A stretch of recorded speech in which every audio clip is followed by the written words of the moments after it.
tweet about it, but it's there. Anything else incriminating? These No. light fittings are a fucker to find.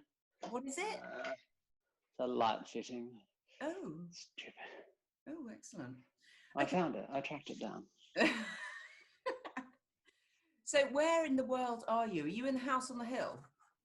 I am the house on the hill. Right. I'm in the house on the hill.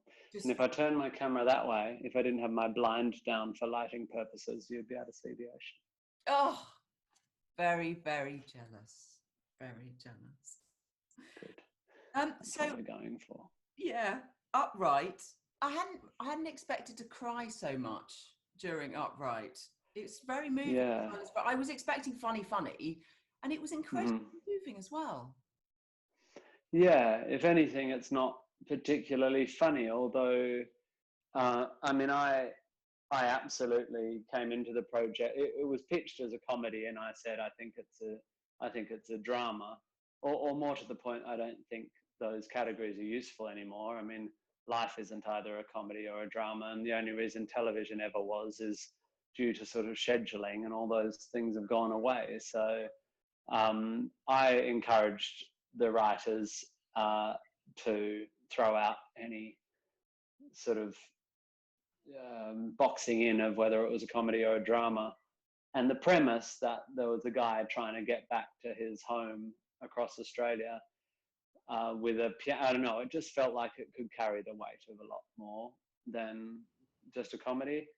And then I just wanted to make sure the comedy just came out of circumstance. So that there's this, once you commit to telling an authentic story with a big heart like this one, then you're playing a game of making sure you don't damage your contract with the audience by having writerly gags in it. You know what I mean? So then you're sort of limited to not doing too many gags so that you don't take away from those moments of truth. Sort of thing. Well, you can show a load of slapstick in, which I absolutely loved. It's got a yes, there's plenty of that. It's got a really, really big heart, and it feels like a really good story for these times. Yeah, certainly I had no intention of telling a story for these times because I didn't predict the pandemic. Although I suppose we were already living in a sort of Trumpian universe, and I was in America when all that happened, and definitely my sense of things falling apart a bit, or at least my sense of political anxiety, drew me towards telling a story about the fundamentals a bit more, about self-forgiveness and family and love and heart and all that. I think you either have to go hard at the politics and get your weapons out, or you sort of try and shine a spotlight on our commonality, a common human purpose and all that. If you think your art is meant to do a job other than entertain, which I suppose it does, whether you like it or not. How was it to be completely at the centre of this? Because you're doing a lot of the heavy lifting in terms of acting. What was the question? How was it like to be what? Just completely at the centre of this. Oh, at the centre. I'm sorry, I didn't hear. I thought you were using some word I didn't know, obcentrialist or something. I loved it. I admit it suits my personality to go really hard at any given project. I think I'm trying to get better at sort of, doing a little bit of this and a little bit of that. But by nature, I like to grab onto a thing like a dog with a squeezy toy. And I really love the writing process, and the other writers, the creator Chris Taylor and the other two writers, Kate and Leon, are dear friends of mine from a long way back. So the whole process was wonderful. But the closer it got to shooting, actually, the more I started getting really nervous that we had written what I thought was a really good script that we'd worked really hard on. And I suddenly went, oh no, like this whole project lives or dies. Well, on whether I can act, whether I can deliver it. But that's my problem. The problem that was out of my control was the other lead character, the kid. And we've written this fantastic script that requires us to find a diamond, a genius, because it's huge, huge role for for that actress. And also, I'm going to spend 10 weeks working with a kid, like a teenage girl, basically stuck in the cab of a ute. It's going to be hell if she's, you know, anxious, or her chaperone won't let her work all the hours, or she, you know, loses it, or is a diva, or any of those things that you worry about with young people who obviously have a right to be very nervous. Anyway, turned out she's the best human I've ever met, virtually, and one of the best young actresses I've ever seen in my life. And so it turned out to be a joy, really, from writing through to I was in the edit a lot in post-production as well, and I just loved it. And I think I was pouring a lot of stuff into it, just chucking all my sort of feelings about coming home after being overseas for years, and all my feelings about family, and my feelings about music, and my slightly, you know, uncomfortable relationship with the way music is always talked about as poetry and something about the spheres, when actually it's just this sort of, like anything in life, something you have to hack away at. And so I think it suited me to have a canvas that I could just vomit everything onto at that time of my life. You say bring everything you have to everything you do, and as you bloody well did on this. Yeah, well, yeah, I didn't leave many skills. I mean, I also think, to the extent that I'm an actor, I'm useful in that I can do, you know, like all actors, you are useful to the extent that you bring a set of things to a role, and often that's massive pecs and muscles and an incredibly beautiful face, plus great acting chops and a comic timing. That might be your three things.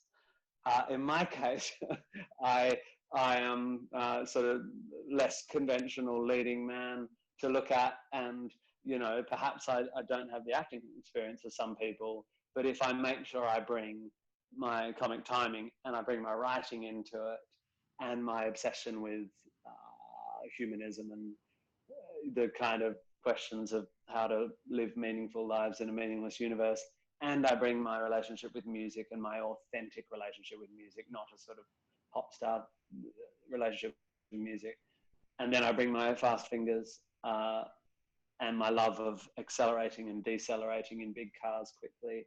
And, you know, so if I bring it all, then I become irreplaceable. You hope you make yourself irreplaceable by being very specific. It's a lovely relationship at the centre of this. Did you know the minute that you met Millie that she was right for it? I certainly, when we first saw her tape, one of the other writers, Kate, had worked with her on a show. Kate Mulvaney's an actress as well, and said she's really good. She's very beautiful. Like, the camera loves her face. She looks like she's a star, you know. And it made us hesitate a bit because we needed a knockabout kid, you know. We thought maybe we should get someone that was a little less good, you know, that we'd sort of get stuff out of because they were didn't have the polish or something. But Millie she's hard to look away from, you know. And then we did a chemistry test where she came in and we read a scene together. And there were other girls who had other things, but again, you just felt utterly engaged by her. But everyone, it was pretty clear that she was the one. And I went out to bat for her, but I wasn't hugely involved in the casting. But I said, I think it's Millie. But you just don't know. I mean, you can audition someone for hours, but you can't know whether they're really going to be able on the day in the middle of nowhere, in the middle of South Australia, as the sun's going down with a crew and nothing else. And she didn't have a chaperone or a mum or a sister or a mate. She was just this tiny 18-year-old girl in the middle of nowhere with a bunch of film crew. And you don't know whether, when it matters, that she plays brief or a caustic sense of humor or slapping me down. You just don't know. So it's always, unless they've have a huge body of work behind them, which no one at her age is going to have done a role like this, because there's never been a role like this, you know. And so it was really this journey where I, like Lucky and Meg, I just got to know this kid and sort of completely fell in love with her. Like I mean, we're very different people, but she's great, you know. And that was a really cool thing, because we filmed the show a lot in chronological order, not entirely obviously, but you know, we filmed the early scenes early and the late scenes late, so we were able to bring our increasing respect for each other and sort of simpatico to the performances late in the show, and bring our slight nervousness with each other to the performances at the beginning. That first scene where I'm doing my big monologue about the hay bale and she's like, "You're so boring," we'd barely met. And whereas the last scene where she's telling the story of why, to my own family, about why she thinks I'm not such a bad guy, we knew each other a lot better, and I don't know, it helps. What were the challenges of shooting in that part of Australia? I mean, you're in a desert, aren't you?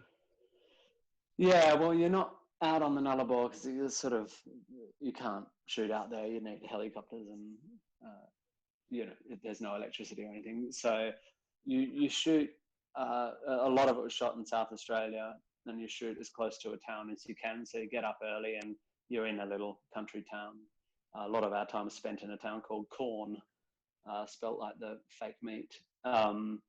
And you get up early and drive 45 minutes, and suddenly you're in the middle of nowhere. And I don't know, I find it joyous. I think there's nothing like being in the middle of nowhere in Australia. And I'm so much happier out there. I like being in cities too, but I have great associations with being in the outback from camping as a kid and my granddad's farm, and you know, really being able to see stars that you'll never see in 1,000 years in London. And yeah, it brings you a sense of peace and connectedness to the land, but it also just takes out all the distractions. We're just out there shooting a show, and we know what the show is and we know what our job is. And apart from a beer at the end of the day with the crew, it's lights out and know your lines for the next day. And it's just really easy to stay focused. Except if you chuck in a few animals as well. You had baby kangaroos, snakes, other such things to deal with, and effectively a child. Yeah, that snake was an absolute star. I mean, so I didn't know this, but you can't train a snake at all. A snake's brain is not, it's a very small thing, very reptilian, surprisingly enough. So this snake handler comes with this snake, and I'm like, "So how have you trained the snake?" And they're like, "Oh no, you don't train a snake. You can have it in the shot if you like." And so it's why if you ever see a film where they're trying to get a snake to bite a person, it's always like close up of the snake, you know, camera pushing into snake, person reacting, and then a sort of sound, and then ow, you know. This snake just went up to me and like put his head where the little makeup department had put the bite marks for where the, you know, like, spoiler alert, he gets bitten by a snake. I mean, it was the best actor on set, without a doubt. It was so good. And I got to hold a baby Joey. That scene all makes my friend Ningali, who played Danny, passed away last year, and I've known of her work for years and been her friend for a couple of years. So that you know, so much symbolism in this show about, you know, life, and that episode 5 stuff with Ningali and that Joey all just feels incredibly loaded now. Like, it's really, I can't watch it actually. But yeah, nice animals. I love the whole sentiment that when you make mistakes, you make something beautiful. Yeah, you can. I think,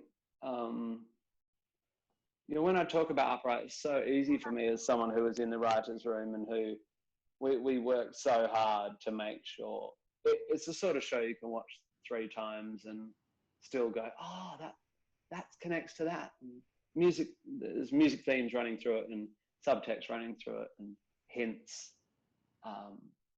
And if you go back to the start, knowing what you know by the end, you start going, oh, he's doing that because of that. And the reason he's looking at that is because of that. And when you've gone so deep into it, into the subtext and why, all the why, what does it mean and all that, it's very easy to get very boring about it. And I can be very boring about it. And I have to remember to talk about it as a rollicking road trip adventure, because it is. It really accelerates and a whole lot of wacky stuff happens. And it's a proper, it is an adventure.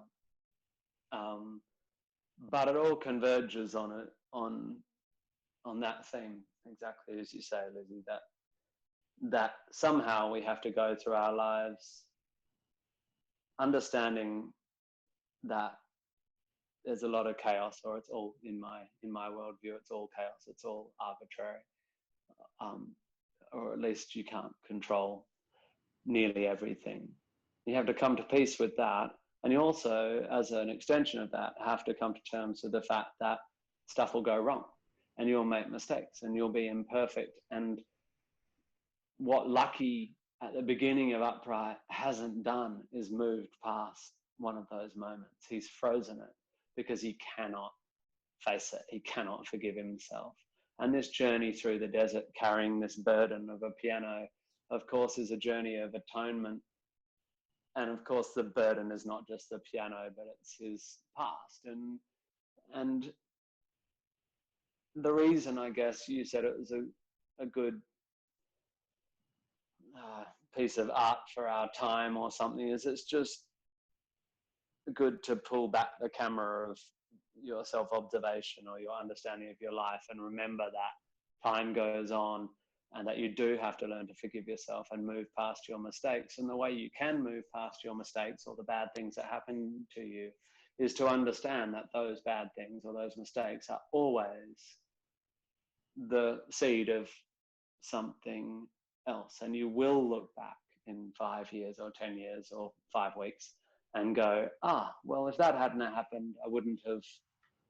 The knock-on effect, the butterfly wing effect of that event can be huge, and it will include bad stuff, but it will include wonderful stuff as well. And that's just all you have to come to terms with, really, is to understand that good things can lead to shit and shit things can lead to good, and you're not really in control of it. You're only in control of how you look at it, sort of thing. That's my crap fridge magnet Buddhism for the day. It's quite a big fridge. It's a big fridge. You've got a big fridge. I mean, you look like a woman with a big fridge. I don't know why I just said that. I mean, your house is beautiful.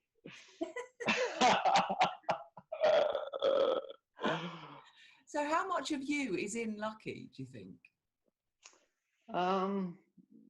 Well, I guess all of me in that. I tried to bring an authentic voice to the character. I mean, he doesn't talk exactly like me, but he talks a lot like me and he thinks like me. But he really, when I came into the writer's room, I guess I took hold of him a bit, and I feel the same way about writing as I do about acting, which is I try not to overthink it.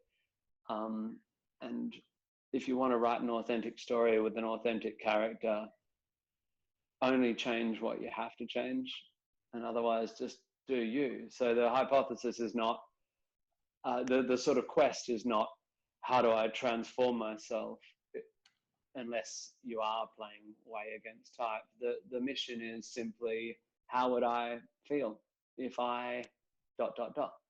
So if I had done this, or if I, if I had been exiled from my family in Perth for 8 years, what would that be like?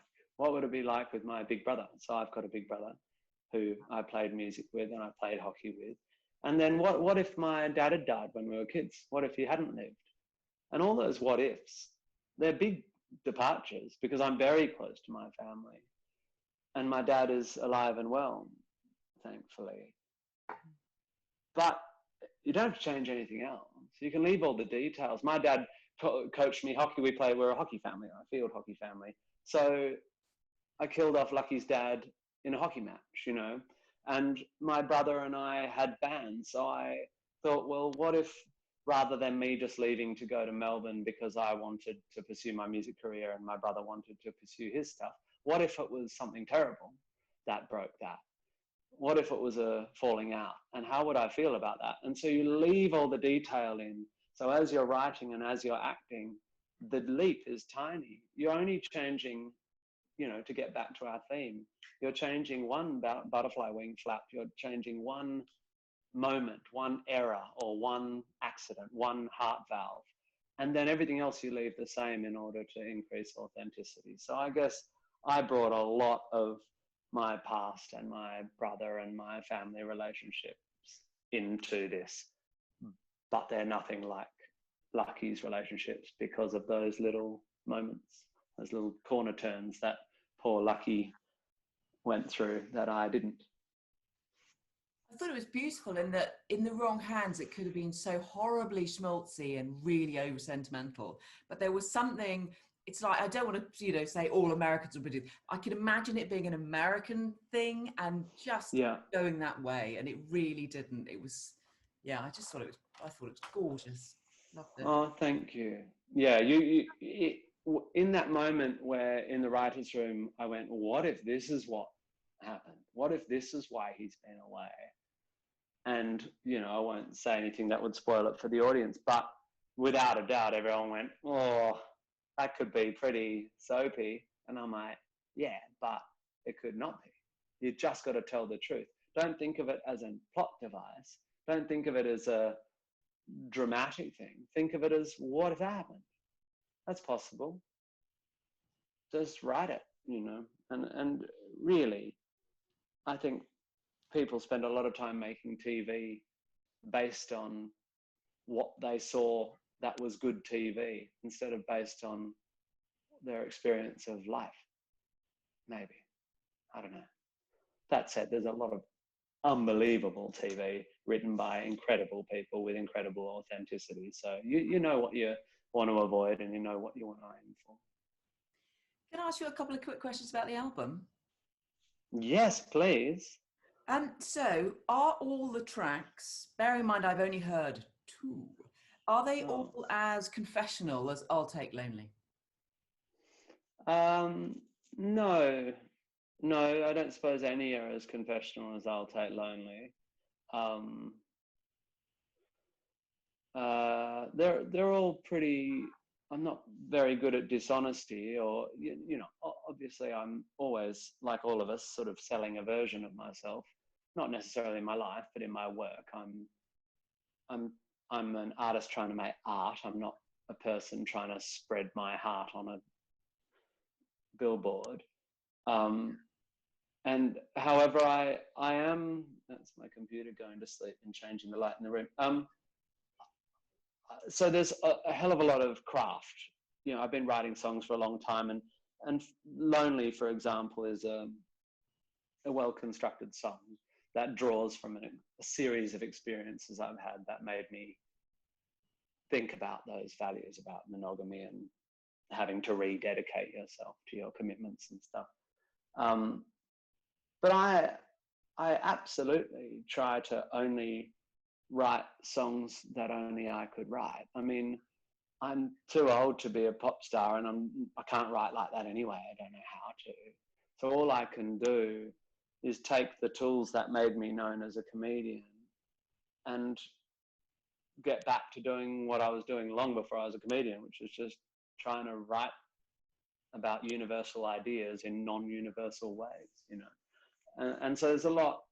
It, it's not all that confessional, but it is a bit honest, and it is a little bit melancholy. And it is an album written by a 40-something dude, kind of doing that whole thing that 40-something people do, which is, jeepers, that time went fast. God, my children are growing up. Holy crap, I'm going to be dead soon. What has happened to time? How do I manage my feelings about how fast time is passing? And it's sort of a record about time a bit, which is ironic, I suppose, because it's taken me 20 years to make it, because time has slipped away. Yeah, there is that beautiful streak of melancholy that runs through it. It is. Yeah, I love it. Tell me about the about leaving LA. Mm-hmm. I really laughed at that. I wonder what Okay. LA mates. Have you got your LA experiences? The English people love that song because all the English people I know in our industry hate LA. I don't hate LA. I love LA. I think I had a tough experience in LA with the loss of a lot of years of work, which I keep having to sort of acknowledge was not as bad as the loss of Harry, my dear friend who wrote it, who'd been working on it for 7 years, this film. Anyway, Sarah and I had a really great time in LA, and I think the song is meant to have that sort of, you know, you hear a breakup song where you think that artist is actually trying to convince himself that they don't want to be with their person, and I wanted Leaving LA to echo with a sense of fondness and a sense of unresolved love-hate. There's also meant to just have a cracking chorus and to really draw out that rather obvious metaphor of Hollywood, the Hollywood sign being this thing that everyone thinks is amazing, and it's just a two-dimensional piece of crap, and that Hollywood is kind of like that. It's tawdry and ugly, and you know, it's aggressive, and it's the opposite of the poetry and glamour with which it sells itself. However, of course, like any city, you stay there for a while and you learn where the depth is and where the beauty is. And it's not on Hollywood and Vine. It's not on Sunset Boulevard, and it's not at the Hollywood sign. It's all over the place, but you have to be there for a while before you see it. And it's got a cracking music video as well. Yeah, so I had this friend at school that became my dear friend in year 3. 2 friends, actually, TK and Tken, who turned up from Malaysia, these identical twins.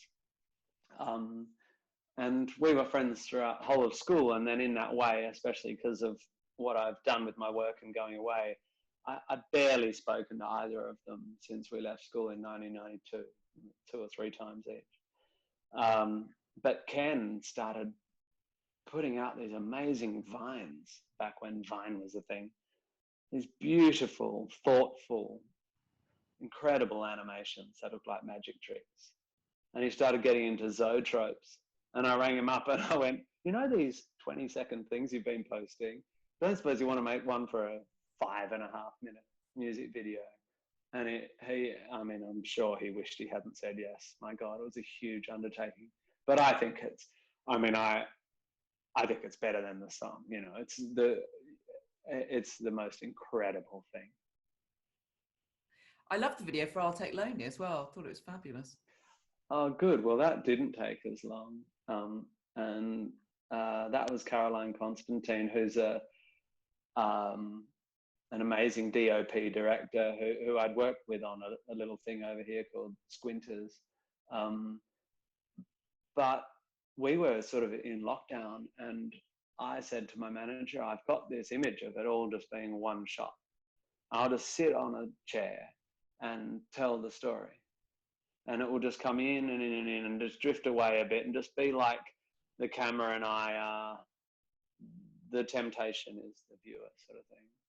And then Caroline went, yeah, but what if it's a boat? And it's like, he's lonely, but then everyone's lonely in their own boats, and had all these ideas. And yeah, but I had to lip sync that song all in one shot. There's a couple of moments that aren't quite right, but it took a lot of work. But all on one day, not 2 years like T. Ken took on Leaving LA. I think it's just that feeling of the cat. It's just you and the camera. It's incredible. It adds a huge intensity. Have you ever seen the video for Nothing